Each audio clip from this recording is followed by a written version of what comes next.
رغم يعني فوز الزمالك على الترجي وظهوره بشكل مختلف تماما عن 3 أشهر اللي فاتوا،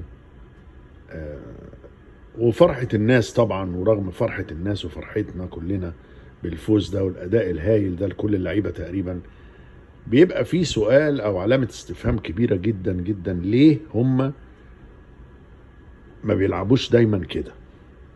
نفسي حد من الجمهور الذكي او المطلع على اسرار الفرق دي يقول لي ايه السبب ان الزمالك لعب الماتش ده بطريقة مختلفة وبحماس مختلف وباتقان مختلف وبنجاح. ايه السر؟ ايه السبب؟ يعني كلوا ايه ولا شربوا ايه ولا قروا ايه ولا عملوا ايه بالظبط؟ ايه السبب؟